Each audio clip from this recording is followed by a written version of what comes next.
Good afternoon, ladies and gentlemen. Welcome to another Propagandacast with me, your host, Imperial Dane, Master Propaganda, covering the next of the Overhaul Commanders, this time, Feuersturm. Yes, indeed, the Feuersturm Doctrine, which is one the Doctrine sort of received a more sort of extensive overhaul. It's got a lot of ability changes and replaced, and then you got a new unit to call in, so that one, is rather big here. Overall, you now get Flamhetzers as part of the Doctrine itself. Just, you have to build them though, so you can't call them in. On the end, they're slightly cheaper, and overall, they're a lot more effective, which is one of the issues of the Flamhetzers. In the first place, it wasn't very good. This time, it's actually kind of good. The bigger changes include the now Flamethrower upgrade. It's now actually a full assault package where the Storm Pioneers get access to the Flamethrower still, so nothing has changed for them. Now, what's changed is now your Feuersturm can access to MP40s, regular grenades, and smoke grenades for 45 munitions once you got a truck upgraded, allowing you to turn them into assault Feuersturm. Plus, the receiver received accuracy bonus, making them slightly harder to kill. So all of a sudden, your Feuersturm is going to be packing a lot more firepower for the close quarters engagements, plus the ability to provide smoke screens for them or supporting armor and clear out stuff. So that's sort of heavily increased the utility of Feuersturm. Is now starting to get options there for either MP40s or Sturmgewehrs, and who knows what else.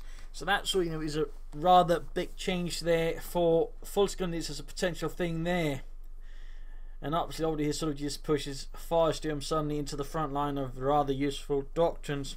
Secondly, you now get incendiary munitions for your light infantry guns, allowing them to basically just fire off sort of smaller. Well, there's sort of the effect of sort of like the area of a Molotov and incendiary grenade, or basically just incendiary bombardment. You can sort of burn them out of positions where they're dug in, houses, or just a really good spot with a lot of sandbags or trenches. Basically, you can really punish them for digging in, which is one of the issues the Overhaul Commanders actually struggled with. So this actually helps them out pretty much with that.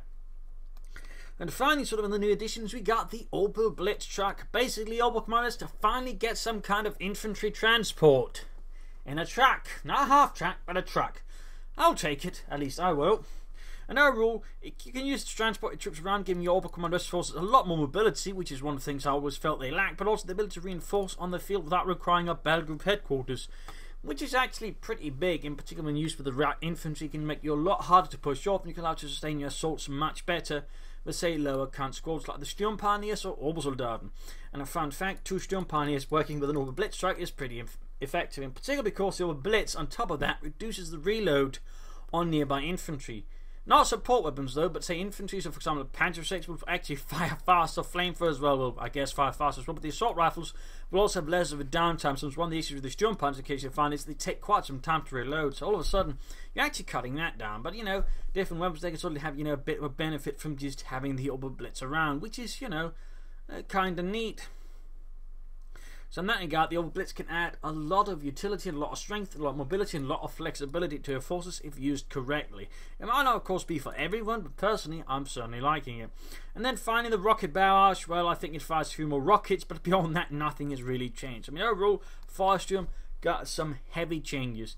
It's all a doctrine that works well there with aggressive players, in particular, they like to use Feuersturm, and it is. The assault package synergizes quite well, mixed up with some regular assault rifle upgrades. You can sort of get a quite nasty force. The Opel Blitz in particular can also be used to support an infantry heavy strategy, since again you can maintain it better on the field without having to retreat all the time. And if your opponent is one that likes to dig in, this doctrine is also quite useful with a lot of incendiary weapons and even incendiary artillery to dig them out. So it's I think gone from being a pretty weak doctrine to in fact a pretty strong doctrine. So there you have it, and certainly probably gone to being one of the doctrines I didn't like to being one of my favourite doctrines, mostly because of the Opel Blitz, because now I can play the Overhaul Commanders like it's bloody well supposed to, which is sort of one of the issues. You kind of, again, they're sort of supposed to be, this elite spearhead thing, and you can only do that with an Opel Blitz. Yeah, I don't know. But there you go. So overall, again, I think very strong doctrine now, very useful, and again, if you like to use infantry, this is very much a doctrine for you in many ways, I would personally argue.